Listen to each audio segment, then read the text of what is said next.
இது வந்து வெஜிடபிள்ஸ்லாம் நறுக்கி நம்ம வந்து என்னென்ன வெஜிடபிள்ஸ் போட்டிருக்கேன்னா பீன்ஸு, அப்புறம் வந்து கேரட்டு, மரவள்ளிக்கிழங்கு வேக வச்சு நல்லா மசிச்சு எடுத்து எல்லாம் எண்ணெயில் வதக்கி வெங்காயம், இஞ்சி, பூண்டு, கரம் மசாலா எல்லா பவுடர்களும் எல்லா பவுடரும் போட்டு வதக்கி ஸ்டஃபிங்காக செஞ்சு எடுத்து வச்சுருக்கேன்.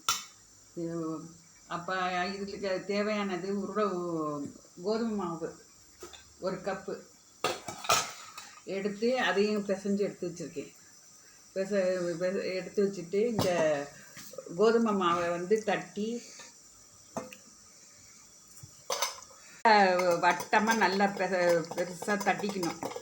தட்டிக்கிட்டு பூரி மதியில் சின்னதாக கையிலே தட்டி இந்த ஸ்டஃபிங்ஸை உள்ளக்கு வச்சு உருட்டி எடுத்து வச்சுருக்கேன்.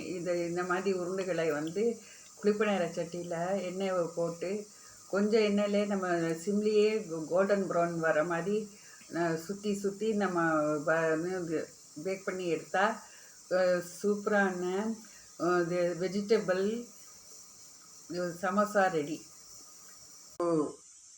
ஸ்டஃபிங் உள்ளக்க வச்சு உருண்டையில் உருட்டி பால்சா செஞ்சு இப்போ வந்து குழிப்பணியார சட்டியில் கொஞ்சம் எண்ணெயை போட்டுட்டு வேக வச்சுருக்கேன். இந்த ஒரு பக்கம் திருப்பி போட்டிருக்கேன், கோல்டன் ப்ரௌன் ஆயிடுச்சு. அடுத்தது திருப்பி போட போகிறேன்.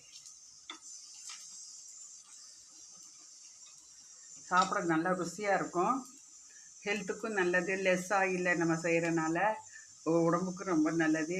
இந்த மாதிரி சின்ன ஈவினிங்கில் ஈவினிங் டைமில் குழந்தைங்களுக்கு இந்த மாதிரி ஸ்நாக் ஐட்டம் செஞ்சு கொடுத்தா விரும்பி சாப்பிடுவாங்க. இதை செஞ்சு பார்த்து ஷேர் பண்ணுங்கள். எங்கள் சேனலுக்கு சப்ஸ்கிரைப் பண்ணுங்கள், சப்போர்ட் பண்ணுங்கள். இந்த கோதுமை மாவில் வந்து பால்ஸ் மாதிரி உருட்டி இந்த வெஜிடபிள்ஸு பூரா வதக்கி உள்ளுக்கு ஸ்டஃப் பண்ணி குழிப்பணியார சட்டியில் வந்து பேக் பண்ணி எடுத்திருக்கேன்.